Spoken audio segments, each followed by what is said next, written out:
So hello everyone, welcome to go for education. मेरा नाम है अभिषेक और मैं बाई प्रोफेशन एक केमिस्ट्री एजुकेटर हूँ। एक इंस्टीट्यूट से कनेक्टेड भी हूँ। मैं जो आज से आपके साथ में लेक्चर्स स्टार्ट कर रहा हूँ वो बेसिकली केमिस्ट्री का ऑर्गेनिक पोर्शन है। लेक्चर्स को स्टार्ट करने से पहले मैं कुछ ब्रीफ करना चाहूंगा। 5 मिनट हम क्या डिस्कस करेंगे और हमारा टारगेट क्या है, कब तक हम कोर्स को कंप्लीट करेंगे और कौन सा कोर्स स्टार्ट हो रहा है। ठीक है, तो ध्यान देते हैं। हमने क्लास 10th में जब साइंस हम पढ़ते थे तो वहां पे हमारा जो साइंस सब्जेक्ट था उसके अंदर में फिजिक्स, केमिस्ट्री, बायोलॉजी, ये तीनों अलग अलग सब्जेक्ट्स नहीं हुआ करते थे। एक सिंगल बुक था, उसके अंदर में हम लोगों ने डिफरेंट डिफरेंट चैप्टर्स को है जो कवर किया। करेक्ट। अभी क्या है कि जब हम क्लास 11th में आते हैं तो जो चैप्टर्स हैं साइंस के वो अलग अलग बढ़ गए हैं। मतलब हमारे फिजिक्स के अलग हो गए, मतलब फिजिक्स पोर्शन अलग पढ़ते हैं हम। मतलब हमारा बुक अलग हो जाता है, केमिस्ट्री के बुक्स अलग हो जाते हैं, बायोलॉजी के बुक्स अलग हो जाते हैं, मैथ्स तो सेपरेटली अलग चलता ही चलता है। ठीक है, तो साइंस में बेसिकली जो फिजिक्स, केमिस्ट्री और बायोलॉजी है वो तीनों अलग अलग हो जाता है।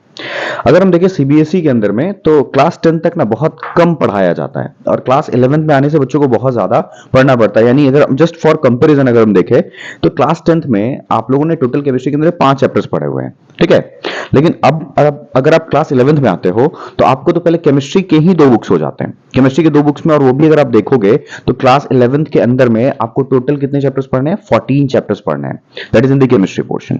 और मैं ये बात कर रहा हूं आपको एक कंपिटिटिव एग्जामिनेशन के लिए, यानी नीट और जेई एग्जामिनेशन के लिए बात कर रहा हूं। हाँ, बोर्ड्स के लिए हमारे कुछ चैप्टर्स को हटा दिया गया है, तो वो हम जैसे जैसे जो चैप्टर हम पढ़ते जाएंगे मैं उसके अंदर में आपको बताता चला जाऊंगा। तो उसके लिए आपको ज्यादा नहीं सोचना है कौन सा चैप्टर आ रहा है, कौन सा चैप्टर नहीं आ रहा है। ठीक है, तो अभी जो आज जो डेट है दैट इज 23 अगस्त, और मैं आज आपके साथ में एक केमिस्ट्री का स्पेशल पोर्शन स्टार्ट करूंगा जिसको हम by end of December complete करेंगे। ठीक है, तो जैसे आपको पता होगा, जो बच्चे अभी क्लास 11th में गए हैं या फिर इवन अब तो गए नहीं, अब तो पढ़ रहे होंगे, तो केमिस्ट्री का 3 सेक्शन होता है। एक होता है फिजिकल केमिस्ट्री, जिसके अंदर में बेसिकली जितने भी केमिस्ट्री के न्यूमेरिकल्स वाले चैप्टर है ना, न्यूमेरिकल्स सॉल्यूशंस करने पड़ते हैं, वो पोर्शन कवर करता है फिजिकल केमिस्ट्री। ठीक है, फिर आता है ऑर्गेनिक केमिस्ट्री। ऑर्गेनिक केमिस्ट्री के अंदर में हम एक वर्ड पढ़ते हैं जिनको हम कहते हैं हाइड्रोकार्बन्स। हाइड्रोकार्बन्स, ठीक है। और इनऑर्गेनिक केमिस्ट्री के अंदर में जो भी आप पीरियोडिक टेबल पढ़ते हो ना, जितना पीरियोडिक टेबल एंड उनसे रिलेटेड चैप्टर्स हैं, वो आता है इनऑर्गेनिक केमिस्ट्री के अंदर में। तो हमारा जो 3 पोर्शन है वो ऑब्वियस है कि अभी अगस्त हमारा मिड हो चुका है, मिड पार भी हो चुका है, सितंबर है, अक्टूबर है, नवंबर है, दिसंबर है। 4 महीने के अंदर में हम ये पूरा पोर्शन तो कंप्लीट कर नहीं सकते। तो मैंने क्या सोचा है कि जो बच्चे अभी जेई मेंस देने वाले हैं जनवरी मंथ में, और मतलब एटलीस्ट पहले जेई मेंस का हम टारगेट कर रहे हैं, तो हमारा बहुत प्रॉपरली क्लास 11th और क्लास 12 का यानी कंप्लीट ऑर्गेनिक को पूरा किया जा सकता है फॉर नीट एंड जेई। मैं इसको आपको जेई मेंस में क्यों बोल रहा हूं, क्योंकि हम इन 4 महीने में आराम से दिसंबर तक कंप्लीट कर जाएंगे। तो एटलीस्ट जो बच्चे जनवरी में जेई मेंस का पेपर देंगे उनके लिए चीजें ईजी हो जाएंगी, एटलीस्ट उनका ऑर्गेनिक कंप्लीट हो जाएगा, यानी क्लास 11th और क्लास 12 कंप्लीट हम पूरा पढ़ लेंगे। ठीक है, अब रहता है फिजिकल और इनऑर्गेनिक का बात। तो जो बच्चे नीट वाले हैं उनको मैं जब उसके बाद यानी ऑर्गेनिक कंप्लीट करने के बाद या तो फिजिकल या तो इनऑर्गेनिक जो भी हम स्टार्ट करेंगे, उनका वो पोर्शन एटलीस्ट बिफोर नीट वो पोर्शन एक कंप्लीट हो जाएगा। तो जो अभी टाइम है बहुत प्रॉपरली पढ़ने वाले हैं, बहुत सारे सोर्सेज है, बच्चे वहां से भी पढ़ सकते हो। लेकिन मैं बस इतना ही जानता हूं कि मैं आपको इतना प्रॉमिस करता हूं कि मैं जो कंटेंट पढ़ाऊंगा इजी कंटेंट भी होगा, बहुत प्रॉपर्ली कोशिश करूंगा सिखाने समझाने का।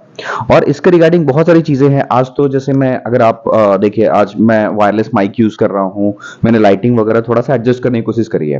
बेसिकली मैं लेक्चर्स रात में रिकॉर्ड कर रहा हूं, तो मे बी आपको थोड़ा सा लाइट इशू होगा, या फिर अगर आपको वॉइस इशू आता है तो आप जैसे जैसे चीजें आप बोलते जाओगे मैं चीजों को अपग्रेड कर लूंगा। ठीक है, तो अभी मुझे जिस हिसाब से मुझे लगा कि मुझे सेटअप रेडी करना चाहिए, मैंने सेटअप रेडी किया है।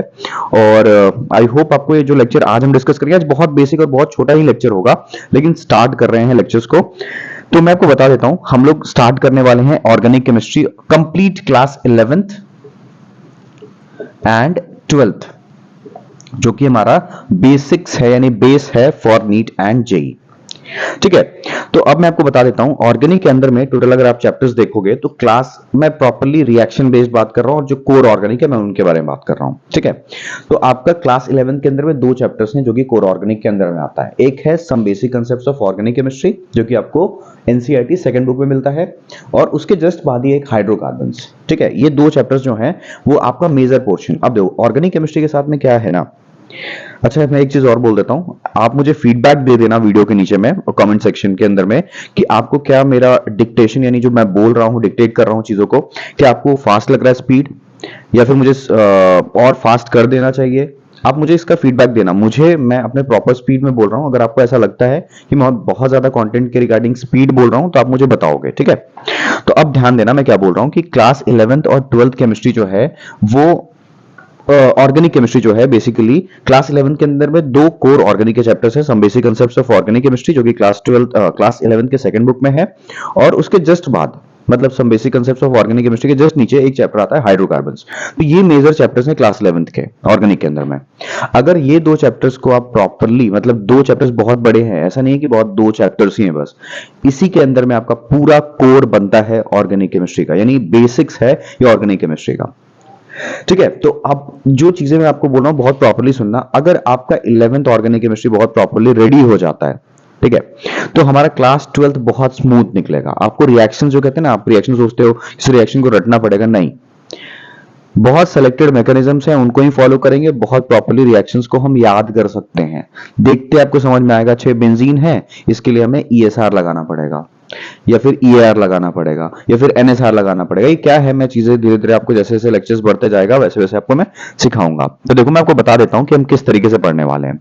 क्लास 11th बात कर रहा हूं मैं आपसे, ठीक है। हमारा अभी जो मेजर कंसर्न है वो क्लास 11th के बेसिक्स के साथ में, आप चैप्टर का नाम ही देखो ना, some basic concepts of organic chemistry है, तो ये हम बेसिक्स ही पढ़ना है इसके अंदर में।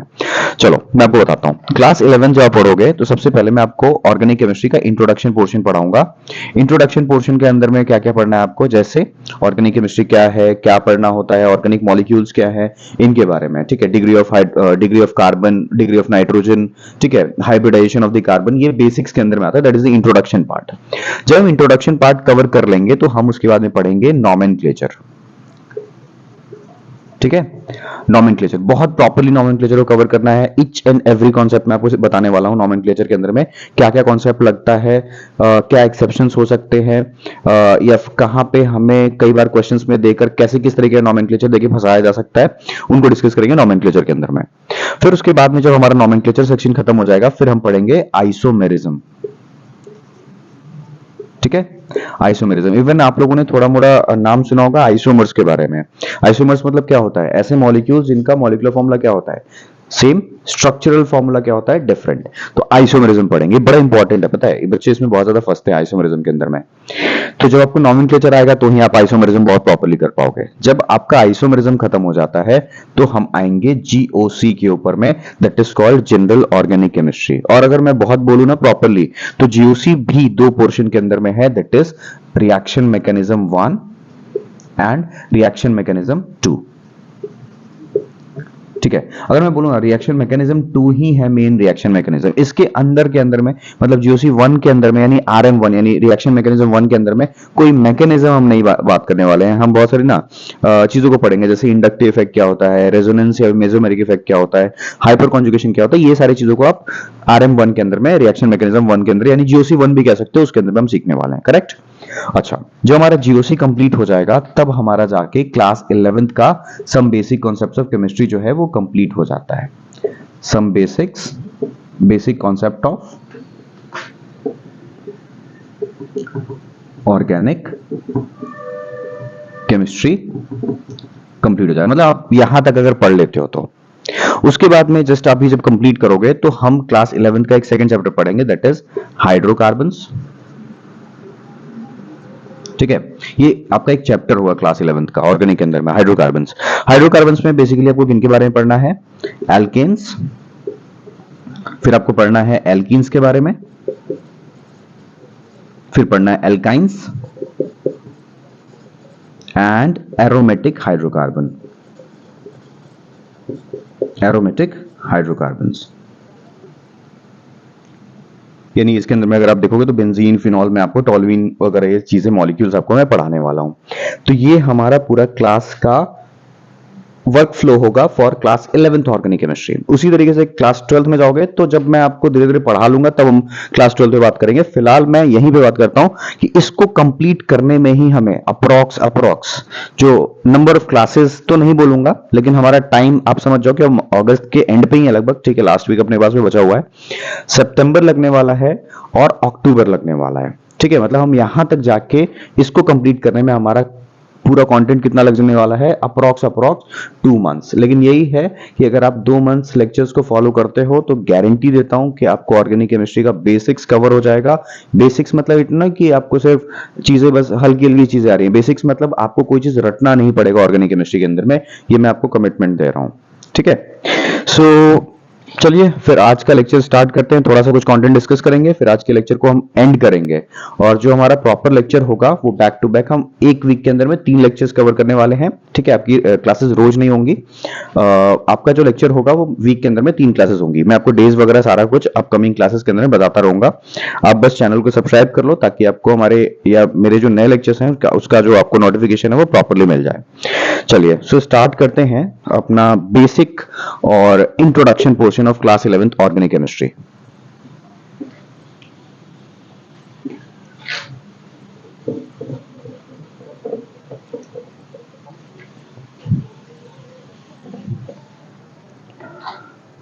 चलिए तो हम स्टार्ट कर रहे हैं ऑर्गेनिक केमिस्ट्री।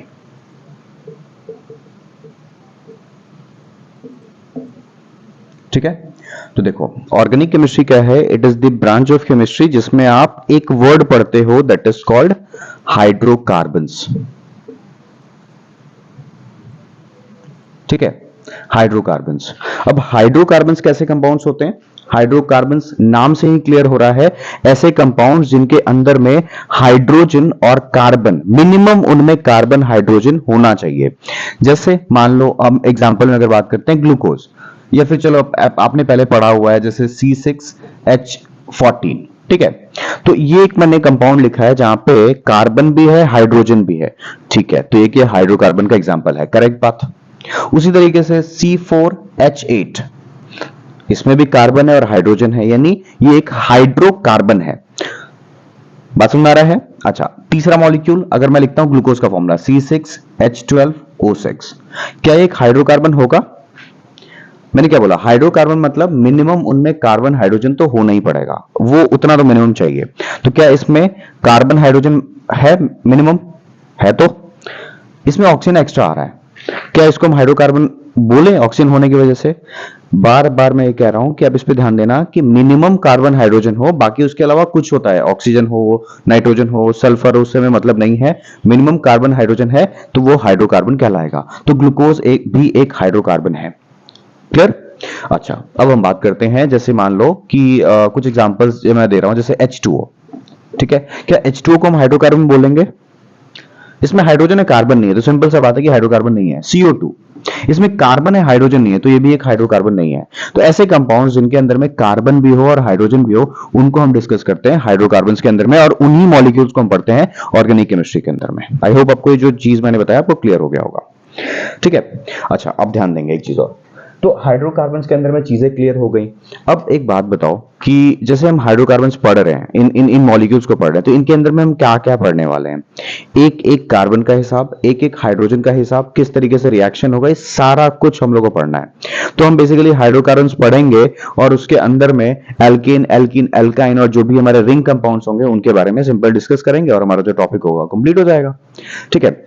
अब देखो मजेदार बात बताता हूं, पहले क्या सोचा जाता था कि और हाइड्रोकार्बन्स को यानी ऑर्गेनिक कंपाउंड्स को हम लैब में प्रिपेयर नहीं कर सकते हैं, मतलब they are naturally occurring.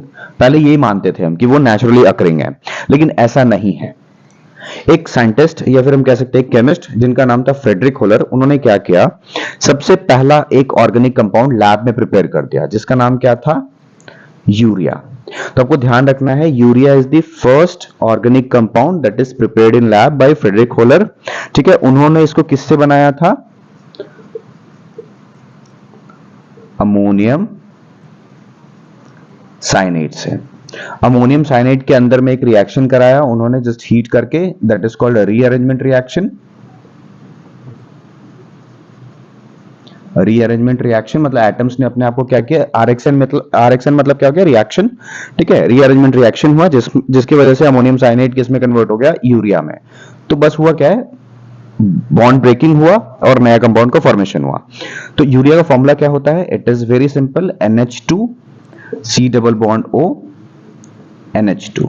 So this is urea. Combined form में अगर बोला जाए तो एक कार्बन है, नाइट्रोजन काउंट करेंगे कितने हैं, 2।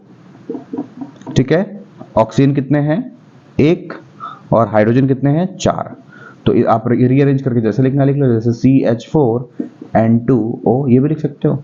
तो इतना कॉम्प्लेक्स करने की जरूरत नहीं है, सिंपल सा बात, NH2CO NH2 is the formula for urea, और it is the first organic compound that is prepared in lab. Clear बात। अच्छा, अब नेक्स्ट जो चीज आता है कि सर सिर्फ कार्बन और हाइड्रोजन को लेके पूरा एक ब्रांच क्यों बना दिया गया है केमिस्ट्री का, ऑर्गेनिक केमिस्ट्री। कुछ तो प्रॉपर्टी होती होगी। यस, कार्बन के पास में ना कुछ स्पेशल प्रॉपर्टीज हैं जिनके वजह से हम इनको पूरा एक अलग ब्रांच बना के पढ़ रहे हैं। अब वो कौन कौन सी प्रॉपर्टीज हैं जिनके वजह से हम कार्बन को एक अलग पूरा ब्रांच के अंदर में पढ़ रहे हैं, बात करते हैं।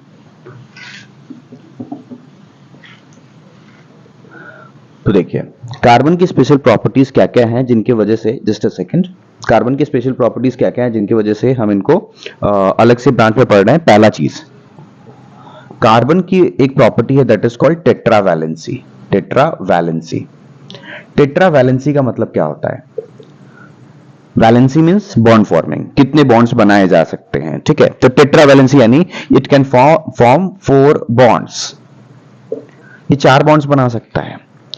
कार्बन का अगर आप एटॉमिक नंबर देखोगे that is 6, electronic configuration is 1s2 2s2 2p2। अगर आपको अभी फिलहाल नहीं आता लिखने तो 2,4 तो लिखने आता होगा।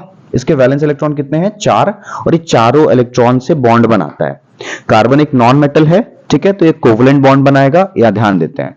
तो कार्बन हो गया, इसके पास में कितने वैलेंस इलेक्ट्रॉन है, 4 वैलेंस इलेक्ट्रॉन है। तो इनके पास में प्रॉपर्टी है कार्बन के पास में कि ये 4 बॉन्ड बना सकता है। और ये मैं 4 बॉन्ड पे ज्यादा फोकस क्यों कर रहा हूं, क्यों, देखिए 4 बॉन्ड बनाना मतलब इट इज, अगर हम कह सकते हैं कि वैलेंसी के टर्म में it is the maximum valency. ठीक है, नॉर्मल कंडीशन में आप देखोगे तो वैलेंसी का जो रेंज होता है दैट इज वैलेंसी 1 हो सकती है, 2 हो सकती है, 3 हो सकती है, 4 हो सकती है, that is the maximum valency.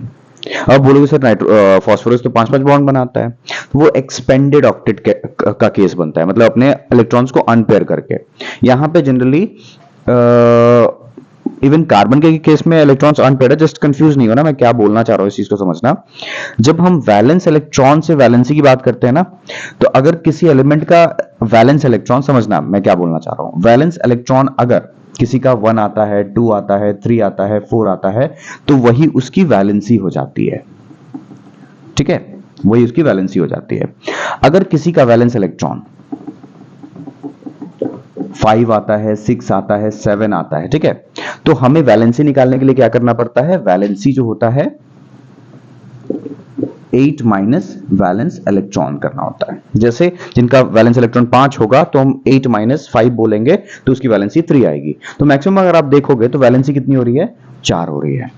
ठीक, अच्छा एक बात और समझा देता हूं, कार्बन 4 बॉन्ड तो बनाता है, लेकिन कब बनाता है, देखना, कार्बन का आपने इलेक्ट्रॉनिक कन्फर्मेशन लिखा है तो वैलेंस इलेक्ट्रॉन कौन सा है, सेकंड सेल, सेकंड सेल में 4 इलेक्ट्रॉन्स है ना, तो देखो ये हो गया 2s और ये हो गया 2p। 2s के अंदर में इसके 2 इलेक्ट्रॉन है, 2p के अंदर में 2 इलेक्ट्रॉन्स हैं।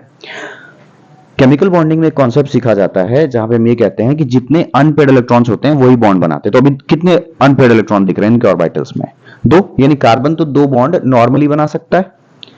लेकिन जब कार्बन अपने एक्साइटेड स्टेट में जाता है, एक्साइटेड स्टेट मतलब इलेक्ट्रॉन को, ये वाले इलेक्ट्रॉन को यहां अनपेयर करता है, तो कुछ ये हिसाब किताब हो जाता है।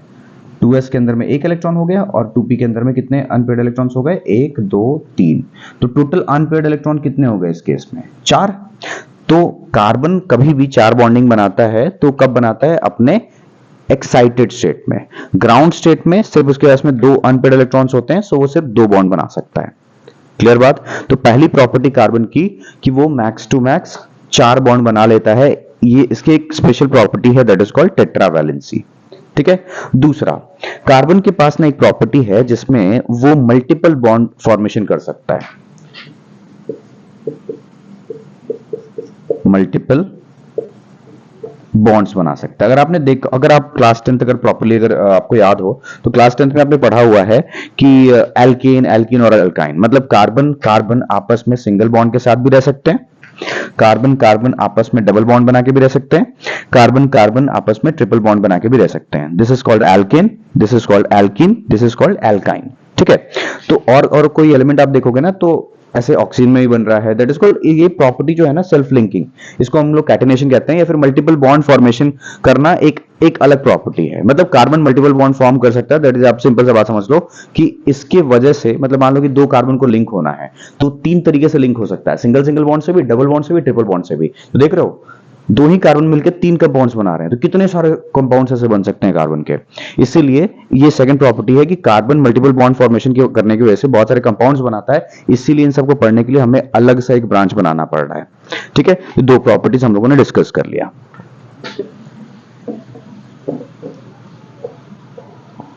थर्ड जो प्रॉपर्टी है वो है इसका टेट्राहेड्रल शेप, टेट्राहेड्रल शेप। अब टेट्राहेड्रल शेप, इसकी स्पेशल प्रॉपर्टी क्यों है? देखो, अगर मैं बोलता हूं कि ये जो टोटल आप एंगल जो देख रहे हो कंप्लीट एक सर्कल में कितना होता है 360 डिग्री, मैं बोलूं कि इस 360 डिग्री को आप 4 बॉन्ड से इक्वली इक्वली बांट दो, तो दिमाग में क्या आता है, सर ये रहा कार्बन, बांट देते हैं, एक एंगल कितने का हो जाएगा 90 डिग्री। तो अगर आप देखोगे तो जैसे एग्जांपल ही दे रहा हूं आपको CH4, ठीक है, अगर इस तरीके से CH4 एग्जिस्ट करता तो इनके बीच में सारा बॉन्ड एंगल 90 डिग्री होता और सारा मिला के 360 डिग्री एंगल हो जाता। यानी एक बॉन्ड दूसरे बॉन्ड से कितने डिग्री के दूरी पे है, 90 डिग्री पे। तो यहां पे क्या है, बॉन्ड एंगल 90 डिग्री थोड़ा कम है। ये जो शेप है ना, इसको हम क्या बोल सकते हैं, this shape is square planar, this is square planar shape, जिसमें बॉन्ड एंगल कितना हो रहा है 90 डिग्री का। क्लियर। लेकिन जो एक्चुअल मॉलिक्यूल है CH4 का वो कुछ ऐसा एग्जिस्ट करता है। ठीक है, मतलब ये जो मैंने बनाया हुआ है ना ये गलत है, मतलब CH4 ऐसा एग्जिस्ट नहीं करता, ये गलत, ये मैंने लिखा नहीं है, बस मॉलिक्यूल CH4 ऐसा एग्जिस्ट नहीं करता है, एक्चुअल मॉलिक्यूल ये ऐसे एग्जिस्ट करता है। ठीक है, मतलब इसको हम लोग कहते हैं टेट्राहेड्रल शेप, टेट्राहेड्रल शेप। अब टेट्राहेड्रल शेप की स्पेशल बात क्या है कि इसमें each and every bond angle is 109 degree 5 minutes. ऐसा बॉन्ड एंगल देख रहे हो 90 डिग्री से किधर हो गया, अगर वो एक ही प्लेन में रह जाता तो स्क्वायर प्लानर शेप बनाता और बॉन्ड एंगल 90 डिग्री होता।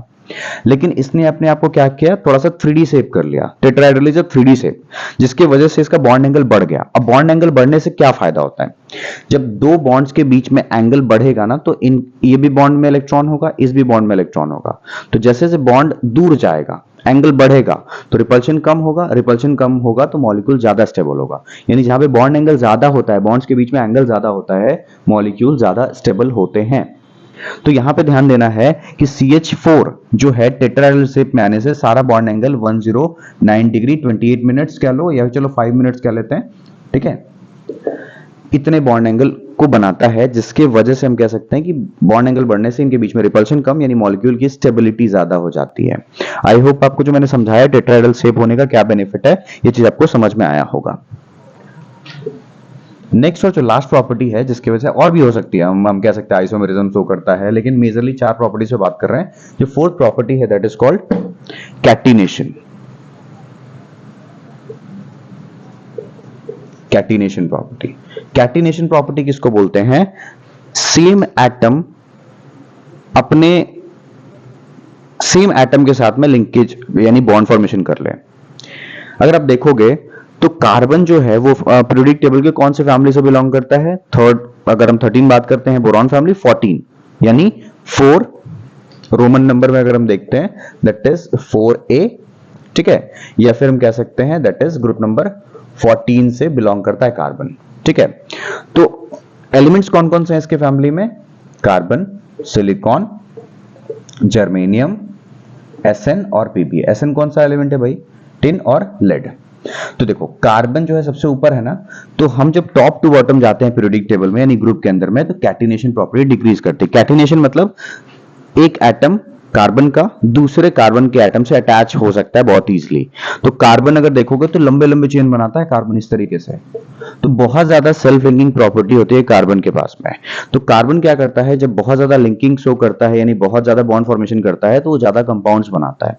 तो ये जो 4 रीजंस मैंने आपको दिए हैं, ठीक है, टेट्रा वैलेंसी मैंने बोला, मल्टीपल बॉन्ड फॉर्मेशन बोला, फिर आपको टेट्राहेड्रल शेप बोला और जो कैटिनेशन प्रॉपर्टी बोला, इसके वजह से जो कार्बन है बहुत सारे कंपाउंड्स बना देता है। स्टेबिलिटी ज्यादा मिल रही है इसको, बॉन्ड्स ज्यादा बना रहा है, एंगल ज्यादा रखता है, सेल्फ लिंकिंग प्रॉपर्टी है। तो इन सभी वजह को मिला के हम कहते हैं कि हमें कार्बन को अलग से पढ़ना पड़ेगा। ठीक है, इसकी कुछ अलग अलग प्रॉपर्टीज दिख रही हैं। इसी वजह से हम लोगों ने कार्बन को लेके एक अलग ब्रांच बना दिया। शायद थोड़ा सा ये लेक्चर आपको लेंदी लगे, लेकिन that is my first lecture और फर्स्ट वीडियो। जो अगर आपको स्लो लग रहा है तो आप थोड़ा सा स्पीड अप करके देख लेना, लेकिन धीरे धीरे आप जैसा फीडबैक दोगे वीडियोस के अंदर में, मैं उसी तरीके से वीडियोस को कंटिन्यू करूंगा। सो क्लास, आई होप आपको आज का लेक्चर थोड़ा सा अच्छा लगा होगा, समझ में आया होगा। जो बच्चे मुझे जान रहे हैं, आप मुझे जरूर फीडबैक देना, ताकि मैं बहुत जल्दी चीजों को अपग्रेड कर पाऊं, अपडेट कर पाऊं और आपके लिए बहुत अच्छे अच्छे लेक्चर्स को लेकर आऊं। ठीक है, ये सारे लेक्चर्स आपको मेरे YouTube channel go for education NEET and JEE पे मिलने वाला है। ठीक है, चलिए क्लास, मिलते हैं नेक्स्ट लेक्चर में। Bye bye.